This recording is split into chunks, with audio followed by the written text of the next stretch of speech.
ಪಂಡಿತ ಪುಟ್ಟರಾಜ ಕವಿಗುರುವರ್ಯರ ಕರಕಮಲ ಸಂಜಾತರಾಗಿರ್ತಕ್ಕಂಥ ಸಾವಿರ ಹಾಡಿನ ಸರದಾರೆ ಎಂದೇ ಪ್ರಖ್ಯಾತರಾಗಿರುವ ಅವರದೇ ಒಂದು ಧ್ವನಿಯಲ್ಲಿ ಎಲ್ಲ ಜನರನ್ನ ಮನರಂಜನೆಯ ಕಡೆ ಒಯ್ಯತಕ್ಕಂಥ ಖ್ಯಾತ ಗವಾಯಿಗಳಾಗಿರ್ತಕ್ಕಂಥ ಶಾಂತಕುಮಾರ್ ಅವರಲ್ಲಿ ಕೂಡ ಶರಣಾರ್ಥಿಗಳನ್ನು ಹೇಳ್ತಾ, ನಾ ಬಲ ತಾ ಬಲ ಎನ್ನುವ ಹಾಗೆ ಅವರೂ ಕೂಡ ಪಂಡಿತ ಪುಟ್ಟರಾಜ ಕವಿಗುರುವರ್ಯರ ಕರಕಮಲ ಸಂಜಾತರಾಗಿರ್ತಕ್ಕಂಥ ಎರಡೂ ಇದ್ದು ಅಂತಂದ್ರೆ ಇಲ್ಲಿ ಏನಾಗ್ತದ ಅಂತಂದ್ರೆ ರಂಜನೆ ಬರ್ತದ, ಅದಕ್ಕೊಂದು ಗತ್ತು ಬರ್ತದ, ಗಮ್ಮತ್ತು ಬರ್ತದ. ಅಂತ ತಬಲಾ ವಾದಕರಾಗಿರ್ತಕ್ಕಂಥ ದಯಾನಂದ್ ಬಡಿಗೇರವರಲ್ಲಿ ಕೂಡ ಶರಣಾರ್ಥಿಗಳನ್ನು ಹೇಳ್ತಾ, ನಂದಿ ಸೇವೆಯನ್ನ ಮಾಡ್ತಕ್ಕಂತಹ ವೀರಭದ್ರೇಶ್ವರ ಅರ್ಚಕರಾಗಿರ್ತಕ್ಕಂಥ ವೇದಮೂರ್ತಿ ಗಂಗಯ್ಯ ಸ್ವಾಮಿಗಳಲ್ಲಿ ಶರಣಾರ್ಥಿಗಳನ್ನು ಹೇಳ್ತಾ, ಶ್ರವಣ ಮಾಡುತ್ತಿರುವ ಯಾವತ್ತು ಬಬಲೇಶ್ವರ ಗ್ರಾಮದ ನಿಮ್ಮಂತರಾತ್ಮದಲ್ಲಿ ದಿವ್ಯ ಪ್ರಕಾಶಮಾನವಾಗಿ ಬೆಳಗತಕ್ಕಂಥ ಆ ಪರಮಾತ್ಮನ ಸ್ವರೂಪಕ್ಕೆ ಎಲ್ಲ ಶರಣು ತಂದೆ ತಾಯಿಗಳಿಗೆ ಶರಣು ಶರಣಾರ್ಥಿ.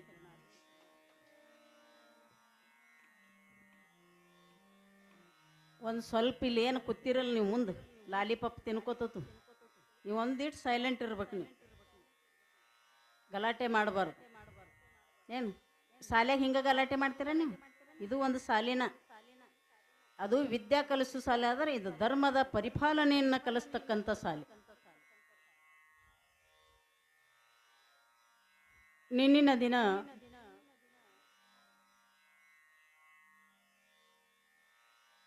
ಪಾರ್ವತಿಯ ರೂಪ ಧರಿಸಿ ಮಾನ್ವಿಯ ತಾಲೂಕು, ಮೊದಲು ಹೇಳಿದ್ದೆ ನಾನು ಮಾನ್ವಿ ತಾಲೂಕು, ಈಗ ಸಿಂಧನೂರು ತಾಲೂಕು ಆಗ್ಯದ. ಜಾವಳಗೇರಿಯ ಗ್ರಾಮದಲ್ಲಿ ವಿಶ್ವಕರ್ಮ ಮನೆತನದಲ್ಲಿ ಮೌನಾಚಾರ್ಯ ಮತ್ತು ನಾಗಲಾಂಬಿಕೆಯ ಅವರು ಮಾಡತಕ್ಕಂಥ ಜಂಗಮ ಸೇವೆ ದಾಸೋಹ ಬಂದಿರತಕ್ಕಂಥ ಜನರಿಗೆ ಆದರ ಆತಿಥ್ಯದಿಂದ ಏನ ಬರಮಾಡಿಕೊಳ್ತಾ ಇದ್ರಲ್ಲ, ಅದು ಆ ಪಾರ್ವತಿ ದೇವಿಗೆ ಬಹಳ ಇಷ್ಟ ಆಯಿತು. ನಾನು ಇದೇ ಮನೆಯಲ್ಲಿ ನಾನು ನೆಲೆಸಿದೆ ಅಂತಂದ್ರೆ ನನಗೆ ಒಳ್ಳೆಯ ಗೌರವ ಬರ್ತದ, ನಾನು ಒಳ್ಳೆಯ ಒಂದು ಕಾರಣಿಕ ಪುರುಷನಾಗಿ ನಾನು ಜಗತ್ತಿನಲ್ಲಿ ಮೆರಿತೀನಿ ಅಂತ ಹೇಳಿ ನಿನ್ನಿನ ದಿನ ಏನು ಮಾಡಿದ್ರು ಅಂತಂದ್ರೆ ಪಾರ್ವತಿಯ ರೂಪ ಧರಿಸಿ ಆ ವಿಶ್ವಕರ್ಮ ಮನೆಯಲ್ಲಿ ಬಂದು ನೆಲೆಸಿದ್ದಾಳ ತಾಯಿ. ಹೇಗೆ ಅಂತ ಕೇಳಿದ್ರ,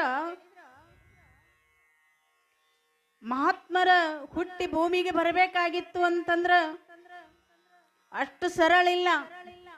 ನಾವು ನೀವು ಬರ್ತಾ ಇದ್ದೀವಿ, ಬಹಳ ಆದ್ರೆ ನಮ್ಮ ಅಜ್ಜನ ಹೆಸರು ಉಳಿತದ, 2-3 ತಲೆ ಹೆಸರು ಉಳಿಬಹುದು.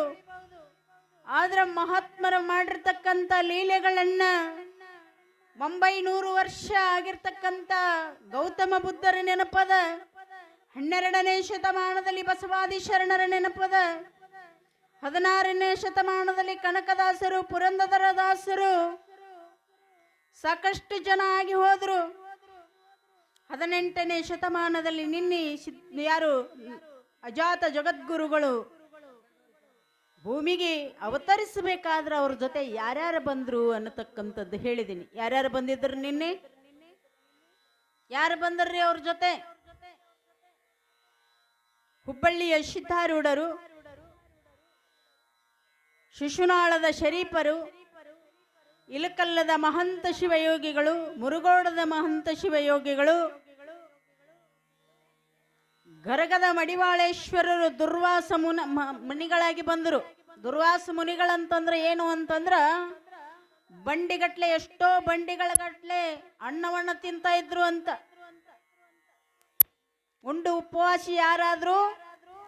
ದುರ್ವಾಸ ಮಹರ್ಷಿಗಳಾದ್ರು. ಬಳಸಿ ಬ್ರಹ್ಮಚಾರಿಗಳು ಯಾರಾದ್ರು ಅಂತಂದ್ರ ಶ್ರೀಕೃಷ್ಣ ಪರಮಾತ್ಮ ಆದ. ಎಷ್ಟು ಬಂಡೆ ಅನ್ನ ತಿಂತಿದ್ದ ಅಂತಂದ್ರ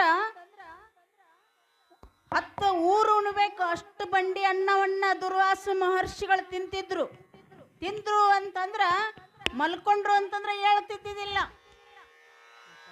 ಅಂತ ವ್ಯಕ್ತಿ ಯಾರು ಉದಶಿ ಬಂದ್ರು ಅಂತಂದ್ರೆ ನಿನ್ನೆ ಹೇಳಿದ್ದೀನಿ ನಾನು, ಗರಗದ ಮಡಿವಾಳೇಶ್ವರರು. ಉಂಡ್ರು ಅಂತಂದ್ರ ಕಜ್ಜಾಯಿ ಮಾಡ್ಕೊಂಡು ಬರ್ತಿದ್ದ ಗಂಟೆಪ್ಪ ಅಂತ ಹೇಳಿ, ಕಜ್ಜಾಯ ಮಾಡ್ಕೊಂಡು ಬರ್ತಿದ್ದ. ಏನದು ಬುಟ್ಟಿ ಜಲ್ಲಡಿಗಿರ್ತಿತ್ತು. ಅದನ್ನ ತನಗೆ ಏನು ಎಷ್ಟು 2-3 ಮಂದಿ ಎತ್ತಿ ಕೊಡ್ಬೇಕಾತನಿಗೆ, ಯಾರಿಗೆ? ಗಂಟಪ್ಪನಿಗೆ. ಅಂತ ಒಂದು ಪ್ರಸಾದವನ್ನ ಗರಗದ ಮಡಿವಾಳೇಶ್ವರರು ಏನ್ ಮಾಡ್ತಾ ಇದ್ರು ಅಂತಂದ್ರೆ ಒಟ್ಟು ಪ್ರಸಾದ ಮಾಡ್ತಿದ್ರು. ಆದ್ರ ತಂದಿರ್ತಕ್ಕಂಥ ಗಂಟೆಪ್ಪಗ ಉಳಿತಿದ್ದಿಲ್ಲ ಅದ ಪ್ರಸಾದ.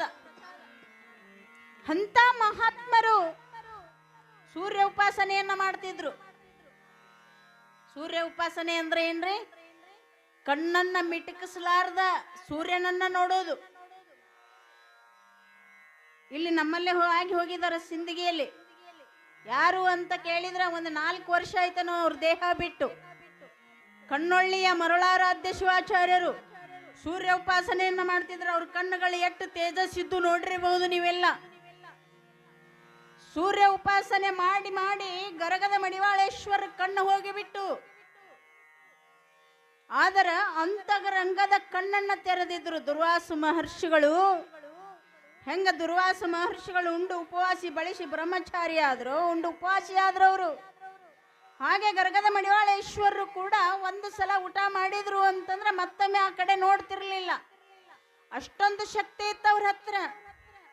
ಹಾಗೆ ಒಂದು ಸಲ ಕೇಳ್ತಾರೆ, ಗಂಟೆಪ್ಪ ಏ ಗಂಟೆ, ಅವ್ರು ಯಾರೋ ಶಿಶುಮಗನಿಗೆ ಕೇಳ್ತಾರೆ, ಅಲ್ಲಿ ಸೇವೆ ಮಾಡತಕ್ಕಂತ ಶಿಷ್ಯನಿಗೆ ಕೇಳ್ತಾರ, ಏನೋ ಗಂಟೆ ಊರಾಗ ಏನಾರ ಅಂತಿರ್ಬೇಕಲ್ಲ ನನ್ನ ಬಗ್ಗೆ.